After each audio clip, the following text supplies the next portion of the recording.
नमस्कार दोस्तों, स्वागत है आपका अपने YouTube channel RJ31 study hub पर। दोस्तों, आज एक हम नया चैप्टर पृथ्वी का स्वरूप व गतियाँ पढ़ेंगे। तो समय न लेते हुए मैं स्टार्ट करता हूँ। सबसे पहले पढ़ते हैं कि मानव प्रारंभ से ही जिज्ञासु प्राणी रहा था। सभ्यता के विकास के साथ मानव ने आसपास के पर्यावरण, पृथ्वी, आकाश के बारे में अधिक जानने का प्रयास शुरू कर दिया। प्राचीन काल में समस्त ब्रह्मांड को पृथ्वी केंद्रित माना जाता है। ये कहते हैं जो प्राचीन काल में जो समस्त ब्रह्मांड था उसको पृथ्वी केंद्रित माना जाता है तथा पृथ्वी को स्थिर, चपटा, तस्त्रीनुमा बताया गया है। जो हमारे प्राचीन काल में पृथ्वी को स्थिर माना, चपटा माना, तस्त्रीनुमा बताया गया। भारतीय ग्रंथों में जैसे वेदों, आर्यभट्टियम जो थी आर्यभट्ट द्वारा लिखी हुई रचना थी। आर्यभट्ट द्वारा लिखी हुई ग्रंथ आर्यभट्टियम में पृथ्वी को गोलाकार, ये इंपॉर्टेंट है। आपसे ये पूछ सकते हैं कि आर्यभट्ट ने पृथ्वी को सर्वप्रथम बताया था अंडाकार, गोलाकार, किस प्रकार का? तो ये गोलाकार, आप ये ध्यान रखना भी, गोलाकार इंपॉर्टेंट है। बताया महान भारतीय खगोल वैज्ञानिक आर्यभट्ट ने पृथ्वी को गेंद की तरह बताया। तो दूसरा ये हो गया कि पहले गोलाकार बताया, दूसरा इसने गेंद की तरह बताया। तो दो प्रकार ध्यान रखना, गेंद की तरह बताया। अपने अक्ष पर जो पृथ्वी है अपने अक्ष पर पश्चिम से दिशा से पूर्व दिशा के भ्रमण करती है। जैसे मान लो दोस्तों, ये पृथ्वी है, मैं आपको बताता हूँ, ये हमारी पृथ्वी है, ये भूमध्य रेखा है। कौन सी? भूमध्य रेखा।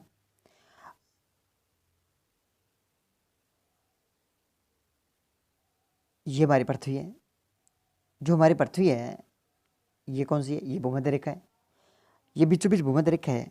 पृथ्वी जो है ये कौन सी है? ये इसकी जो है काल्पनिक रेखा मान जाती है। पृथ्वी जो है अपनी अक्ष, मतलब ये बिंदु वाला, इस बिंदु पर, ये बिंदु, इस बीच अक्ष पर ये 23.5 डिग्री पूर्व दिशा झुकी हुई है। ये क्या है? ये पृथ्वी का अक्ष है। ये क्या है? ये पृथ्वी का अक्ष है। अक्ष होने की वजह से पृथ्वी अपने अक्ष पर घूर्णन कैसे करती है? तो इसने दिया दिशा पश्चिम दिशा से पूर्व की ओर। तो पृथ्वी अपनी दिशा पर इस तरीके से घूमती है, पश्चिम से पूर्व दिशा की ओर घूमती है। तो ये देखो, इस दिशा से इस दिशा की ओर पृथ्वी घूमती है। ये था पृथ्वी अपने अक्ष पर पश्चिम से पूर्व की ओर घूमती है। अब हम आगे बात करें, पूर्व दिशा के भ्रमण करता बताया, जिसमें दिन रात का निर्माण होता है। जब पृथ्वी अपने अक्ष पर पश्चिम से पूर्व दिशा की ओर घूमती है तो क्या होता है? दिन रात का निर्माण होता है। आर्यभट्ट ने एवं भास्कराचार्य ने, किसने? आर्यभट्ट ने एवं भास्कराचार्य ने, भास्कराचार्य कौन थे? द्वितीय ने सूर्य व चंद्र ग्रहणों तथा गुरुत्वाकर्षण के बारे में वैज्ञानिक तथ्य प्रस्तुत किए, जिनका ज्ञान यूरोपियन को 15वीं-16वीं शताब्दी में जाकर हुआ था। तो सबसे पहले जो आर्यभट्ट व भास्कराचार्य थे उन्होंने सूर्य व चंद्र ग्रहणों के बारे में बताया और गुरुत्वाकर्षण के बारे में बताया था। और बाद में जो यूरोपियन थे उन्हें 15वीं-16वीं शताब्दी में जाकर उन्हें पता लगा था। हालांकि यूरोपीय विद्वानों ने, पाइथागोरस और अरस्तु ने पृथ्वी को गोलाकार बताया। भी एक तो पाइथागोरस था और एक अरस्तु था, इन्होंने पृथ्वी को गोलाकार बताया और परंतु विद्वानों ने इस तथ्य को भुला दिया। इसके पश्चात 16वीं शताब्दी में, कब? 16वीं शताब्दी में कोपरनिकस व गैलीलियो नामक दो खगोल वैज्ञानिक हुए थे। उन्हें सूर्य को सौरमंडल के मध्य बताते हैं। ये जो सूर्य है ये सौरमंडल के मध्य में स्थित है। ये हमारा क्या पूरा सौरमंडल है। ये सौरमंडल के बीच में कहाँ पे, आप बताता हूँ मैं। ये यहाँ पे ये बताते हैं कि बीच में क्या है? सूर्य है। सूर्य जो है ये पूरा इनको बीचों मानते हैं। ये कहते हैं यहाँ पर सूर्य है। कहाँ पे? ये जो है ये सूर्य है। ये सौरमंडल है, सौरमंडल के बीच मध्य में सूर्य है, ये बताते हैं। इसके बाद हम बात करें कि पृथ्वी व अन्य सभी आकाशीय पिंडों को गोल बताया गया। ग्रहों की दैनिक और वार्षिक गति पश्चिम से पूर्व दिशा की ओर बताया गया। तो दैनिक और वार्षिक गति के बारे में हम आगे अध्ययन करेंगे। दैनिक गति होती है पृथ्वी अपने अक्ष पर 24 घंटों में एक चक्कर पूरा करती है, उसे दैनिक गति कहते हैं। वार्षिक गति जो पूरे वर्ष के अंदर पश्चिम से पूर्व की ओर चक्कर लगाती हुई अपनी गति पूरी करती है, वो वार्षिक गति है, जो हम आगे पढ़ेंगे। हम बात करें, एक वैज्ञानिक तथ्य है कि पृथ्वी गोलाकार है, जिसे कई प्रमाणों द्वारा सिद्ध किया जा सकता है कि जैसे ग्रहण के समय हमेशा गोल छाया का उभरना। तो इस तथ्य बताते हैं कि ग्रहण के समय हमेशा गोल छाया का उभरना। नंबर 1। दूसरा है सभी आकाशीय पिंडों को विभिन्न कोणों से गोल दिखना। सभी आकाशीय पिंडों का क्षितिज अवस्था में वक्र रेखा में आना।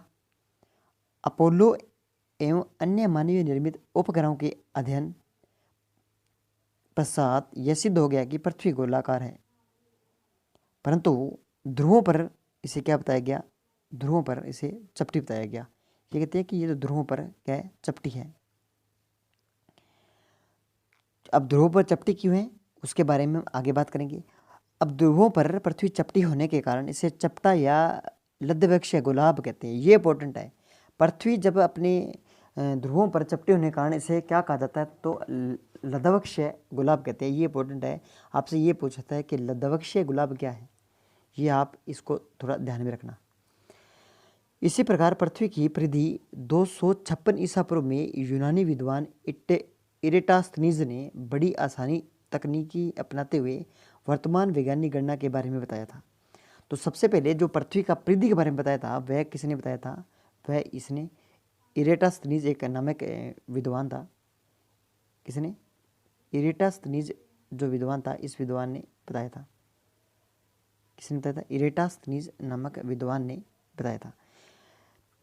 उसके बाद हम बात करें, भारतीय विद्वानों ने पृथ्वी की आयु को, उसकी परिधि को, व्यास को, अर्धव्यास को आदि भूगणितीय पहलुओं पर अपनी योजनाएं प्रस्तुत की, जो वर्तमान वैज्ञानिक गणनाओं से बहुत समानता रखती है। ये हमारी पृथ्वी है पूरी, ये आपको दिखाता हूँ मैं। ये हमारी पूरी पृथ्वी है। हम आगे बात करें पृथ्वी का कौन सा रेखीय व्यास, और पृथ्वी का रेखीय व्यास 12,756 किलोमीटर है। उसके बाद ध्रुवीय व्यास जो है 12,713 किलोमीटर है। उसके बाद भूमध्य रेखीय परिधि की बात करें तो परिधि जो है ये 40,077 किलोमीटर है, और ध्रुवीय परिधि जो है ये 40,000 किलोमीटर बताया गया है। हम बात करें कुल स्थलीय क्षेत्र, कुल क्षेत्रफल कितना है? पृथ्वी कुल क्षेत्रफल 510 मिलियन वर्ग किलोमीटर है। कुल क्षेत्रफल 510 मिलियन वर्ग किलोमीटर। अगर करोड़ों में बात करें तो 51,000 करोड़ किलोमीटर है। और स्थलीय क्षेत्रफल की बात करें तो 149 मिलियन वर्ग किलोमीटर, मतलब 29.22% भाग जो है ये स्थलीय क्षेत्र है। और महासागरीय 361 मिलियन वर्ग किलोमीटर, 70.78% है। पृथ्वी की आयतन की बात करें तो पृथ्वी का जो आयतन है 416 मिलियन क्यूबिक किमी है। पृथ्वी घनता 5517 किलोमीटर। पृथ्वी का द्रव्यमान जो है, पृथ्वी का द्रव्यमान की बात करें तो 5.882 गुणा में 10 की पावर 21 टन है। पृथ्वी का भार की बात करें 6600 खरब टन है। और धरातल पर वक्रता की बात करें 7.98 प्रति मील है। यह आप ध्यान रखा। अब बात करते हैं पृथ्वी की गतियाँ। किसकी बात करते हैं? पृथ्वी की गतियाँ। तो पृथ्वी की गतियों की बात करें तो पृथ्वी की गतियाँ दो होती है, दो महत्वपूर्ण गतियाँ होती हैं। कौन कौन सी? तो जो पृथ्वी पर क्या करती है, दिन रात व ऋतुएं बनती है, क्योंकि पृथ्वी की गतियों से दिन रात का बनना होता है। तो सबसे पहले बात है दैनिक या घूर्णन गति की बात करें, और दूसरी कौन सी है? वार्षिक गति या परिभ्रमण गति भी कहते हैं इसे। तो सबसे पहले हम दैनिक या घूर्णन गति की बात करेंगे कि पृथ्वी 24 घंटों में अपने अक्ष पर घूमती है। मैंने आपको पिछली क्लास में बताया था कि ये पृथ्वी है। जब ये पृथ्वी, ये भूमध्य रेखा है। पृथ्वी का अक्ष जो है, पृथ्वी का ये इसका अक्ष जो है इस तरीके से, तो पृथ्वी जो है अपने अक्ष से कितनी 23.5 डिग्री, कितना 23.5 डिग्री पूर्व दिशा की ओर झुकी हुई है। इस कारण जो पृथ्वी है, कौन, पृथ्वी है जो पश्चिम से पूर्व दिशा की ओर घूमती है। जब पश्चिम से पूर्व दिशा की ओर घूमती है तो इसे ही अक्ष पर घूमती है। अक्ष पर घूमने से क्या बनता है, दिन रात बनता है। अब दिन रात, पृथ्वी के सूर्य के सम्मुख वाले भाग पर दिन और पिछले भाग पर रात होती है। अब ये आपको मैं बताता हूँ कि ये हमारी पृथ्वी, ये क्यों ना पृथ्वी है। जब पृथ्वी क्या है कि जब सूर्य तो दो भागों में बंट जाती है, दो भागों में जब बंटती है, जिस भाग में क्या होगा, जिस भाग में सूर्य होगा, सूर्य की किरण जिस भाग में पड़ेगी वो भाग तो उजाला होगा, जिस भाग में नहीं पड़ेगी वो क्या हो जाएगा, वो संपूर्ण भाग रात हो जाती है। तो जिस भाग पर सूर्य पड़ेगा वो तो दिन होती है, जिस भाग पर सूर्य नहीं पड़ता वहाँ रात होती है। तो दिन रात पिछले भाग में रात होती है। यह गति पश्चिम से पूर्व दिशा की ओर होती है। तो पृथ्वी की जो घूर्णन गति होती है वह किस दिशा से, पश्चिम से पूर्व दिशा की ओर घूमती है, जिसके कारण सूर्य पूर्व से उदय होता है और पश्चिम में अस्त होता है। यह आप ध्यान रखना भी, हमेशा पूर्व में क्यों होता है, पश्चिम में अस्त क्यों होता है, क्योंकि पृथ्वी पश्चिम से पूर्व घूर्णन गति के कारण हमेशा सूर्य पूर्व दिशा की ओर उदय होगा और पश्चिम दिशा की ओर अस्त होता है। पृथ्वी के पश्चिम से पूर्व दिशा में घूर्णन के कारण ही सभी नक्षत्रों तारों की भ्रमण दिशा कहाँ से होती है, ये पूर्व से पृथ्वी की इस गति के कारण भूमध्य रेखा और रेखीय क्षेत्र में अधिक उभार एवं ध्रुव पर चपटान पैदा होता है, केंद्र अपसारी बल लगता है। तो दोस्तों इसका कारण ये हमारी पृथ्वी है। इस पृथ्वी पर ये क्या है, बीचों बीच ये हमारी भूमध्य रेखा है। अब भूमध्य रेखा पर क्या होता है कि जो गुरुत्वाकर्षण बल होता है, कौन, क्या, गुरुत्वाकर्षण बल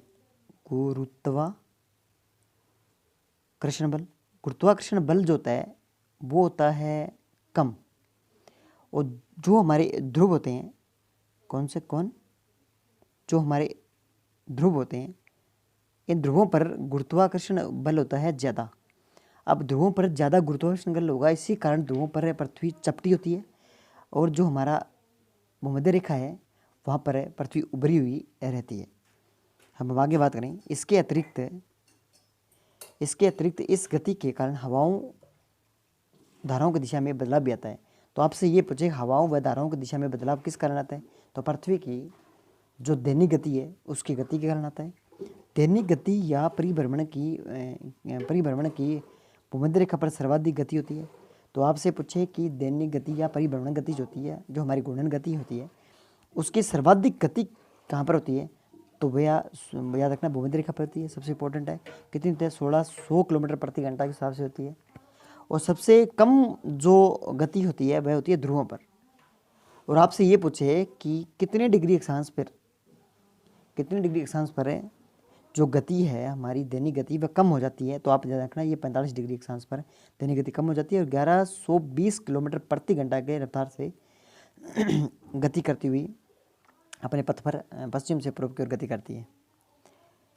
पृथ्वी का आगे बात करें, पृथ्वी का अक्ष जो है, पृथ्वी की कक्षा पथ पर समकोण न बना कर 23.5 डिग्री झुका हुआ है। आप दोस्तों ये ध्यान रखना भी 23.5 डिग्री झुकाव तो है, दिशा कौन सी है, पूर्व दिशा की ओर झुकाव है।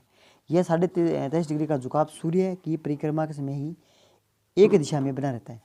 पृथ्वी के इस झुकाव के कारण उत्तर से दक्षिणी ध्रुव बारी बारी से सूर्य के सामने आती हैं, जिससे दोनों गोलार्धों का अलग अलग ऋतुओं का आनंद प्राप्त होता है।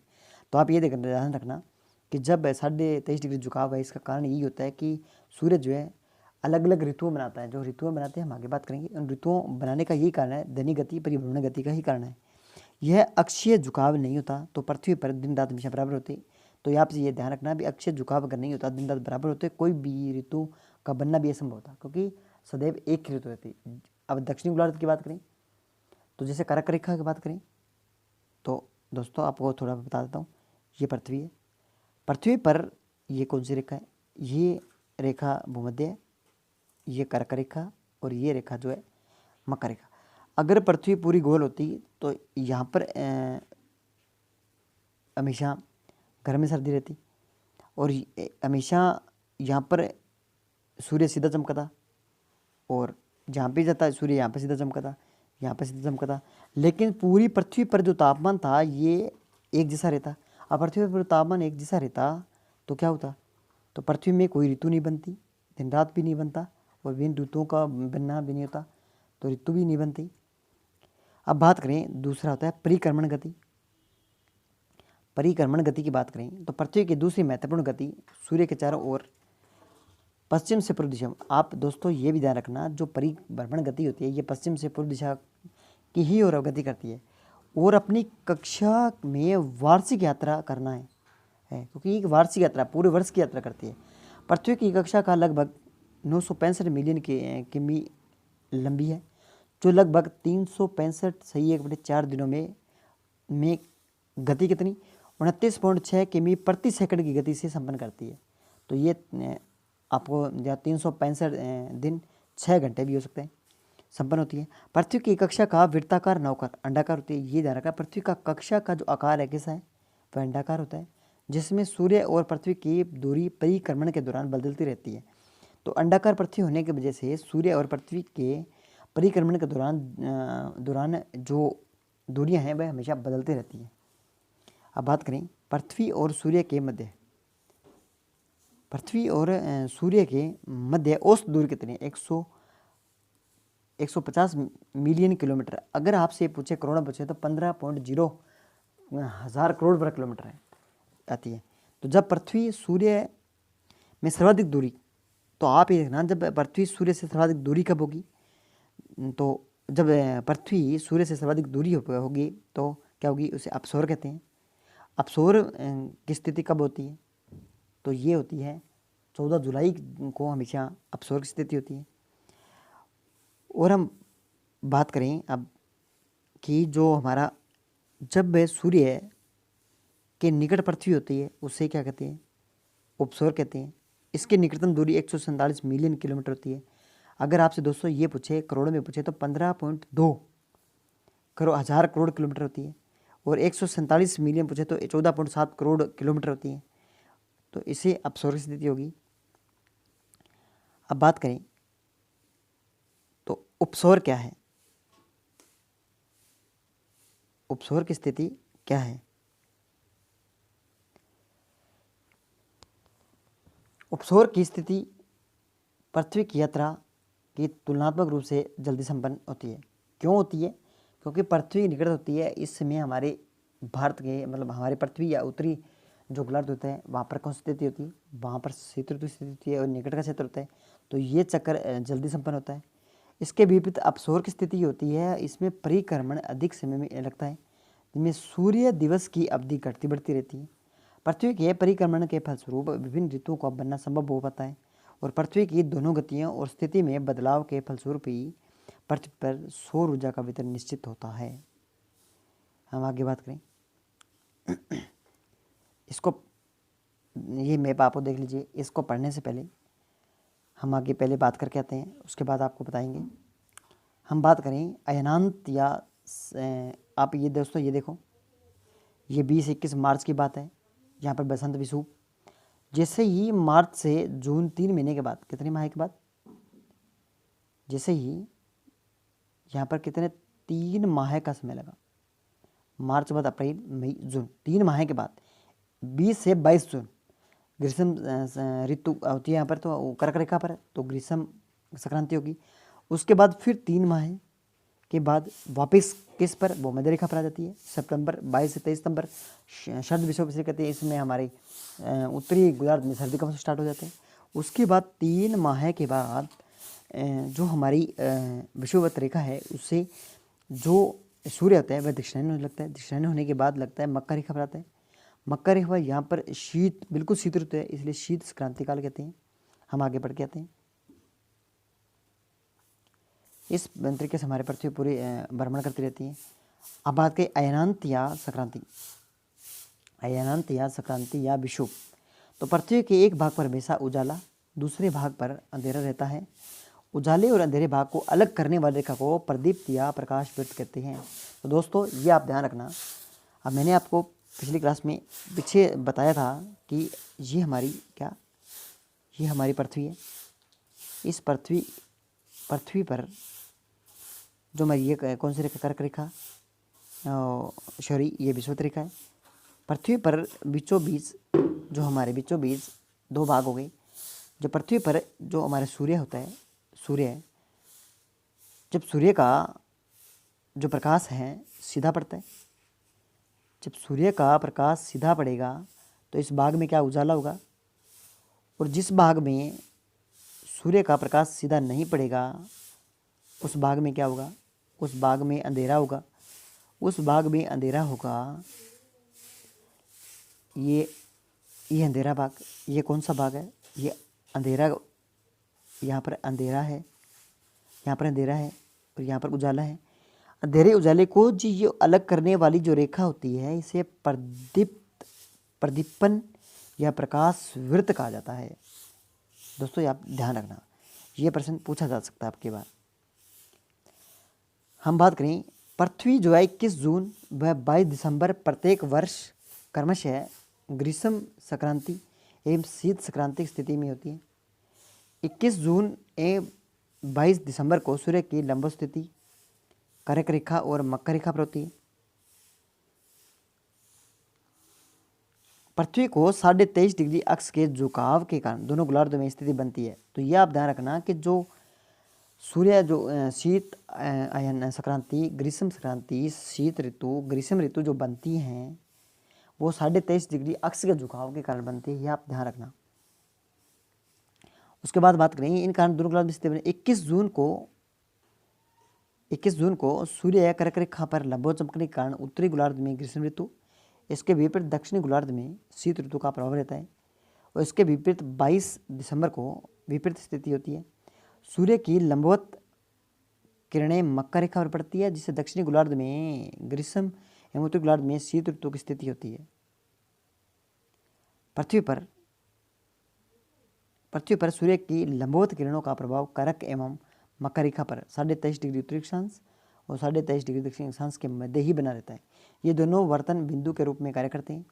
संक्रांतियाँ पृथ्वी को गतिशील प्रदान करती है तथा सूर्य, तारों, नक्षत्रों की स्थिति में बदलाव भी होता है। यह बदलाव पृथ्वी की जीवन, मंगल, नएपन का द्योतक होता है। विश्व के विभिन्न देशों में संक्रांतियों पर कई उत्सव त्यौहार मनाए जाते हैं। हमारे देश में मकर संक्रांति का विशेष महत्व है। पूरे देश में पर्व के रूप में बदलाव के रूप में दिवस को हर्षोल्लास से मनाया जाता है। इस दिन सूर्य पूजा होती है, तिल गुड़ का सेवन किया जाता है। आप ये देखना मकर संक्रांति का दिन मकर संक्रांति बनाई जाती है। दोस्तों आपको थोड़ा सा पीछे ले चलता हूँ मैप की तरफ। ये जो है ये हमारी पृथ्वी की स्थिति है, इसकी ये हमारी पृथ्वी की स्थिति है। ये जो है ये भाग है, ये भाग कौन सा है, ये भूमध्य रेखा, ये प्रकाश जो पड़ता है ये कर्क रेखा, फिर ये भूमध्य रेखा और फिर ये पृथ्वी की, ये फिर कौन सी है, ये विषुवत रेखा पर पड़ता है हमारा। इस तरीके से ये होगा और इस तरह की स्थिति ये होती है और इस तरह की स्थिति ये होती है। ये 21 से 20 मार्च आपको बताया था। मार्च को यहाँ पर जो सूर्य है, सूर्य यहाँ पर लंबवत चमकता है। जब सूर्य लंबवत चमकेगा, मकर रेखा लंबवत चमकेगा, इस दिन क्या होगा, इस दिन बसंत विषुव होगा। और जब धीरे धीरे उत्तरायण होगा 21 जून को, सूर्य कहाँ पर लंबवत चमकेगा, ये सूर्य जो है कर्क रेखा पर लंबवत चमकता है। यहाँ पर ग्रीष्म ऋतु का मौसम होता है, इसे ग्रीष्म अयनांत या ग्रीष्म संक्रांति कहते हैं। इसके बाद पृथ्वी पर पुनः जो सूर्य है वो मध्य रेखा पर चमकेगा। तो इस दिन शीत अयनांत, क्योंकि उत्तरी गोलार्ध से वापस भूमध्य रेखा पर आ जा, इसलिए इसे शरद विषुव कहते हैं। इसके बाद सूर्य जो है सीधा किस पर, कौन सी रेखा पर, विषुवत रेखा पर चमकेगा। इसीलिए यहाँ पर शीत ऋतु होती है, तो ग्रीष्म ऋतु होती है। लेकिन हमारे उत्तरी गोलार्ध के हिसाब से ये शीत संक्रांति कहते हैं। ये आपको मैंने बता दिया। अब आगे हम बात करें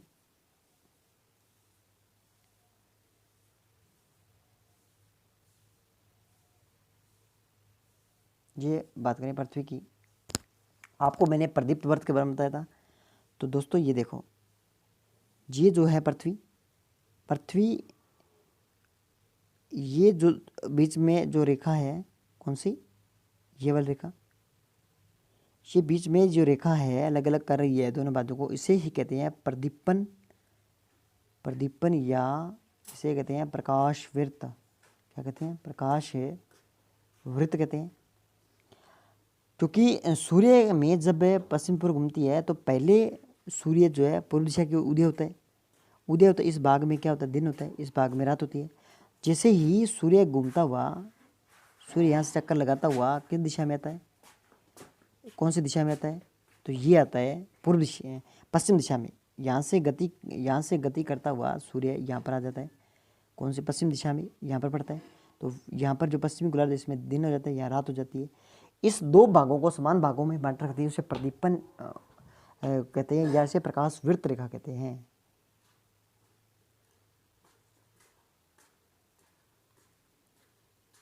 हम आगे बात करें विषुव की बात करें तो विषुव कैसे कहते हैं?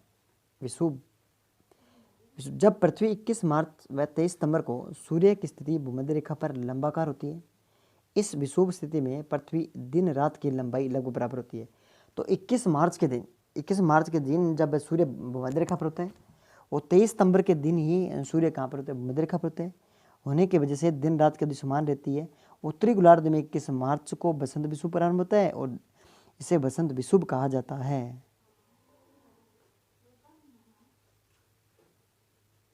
इस अवस्था में जो प्रदीपन वृत्त पूरी पृथ्वी को ध्रुव से ध्रुव तक समान भागों में विभाजित करता है। सूर्य के सम्मुख भाग में उजाला, पिछले भाग में अंधेरा रहता है। विषुवी स्थिति में सूर्य प्रातः 6 बजे पूर्व में उदय होता है तो लगभग इसी समय पश्चिम में अस्त होता है। तो आपको ये बात है कि जो हमारी पृथ्वी होती है, अब सूर्य पूर्व दिशा में अगर 5 बजे के उदय होगा तो लगभग 5 बजे के आसपास ही पश्चिम दिशा में अस्त होगा। अगर 6 बजे होता है, 6 बजे लगभग 6 बजे में, 7 बजे होगा, जितने टाइम पर वह उदय होगा उसमें हिसाब से वह अस्त होता है। अब हम बात करें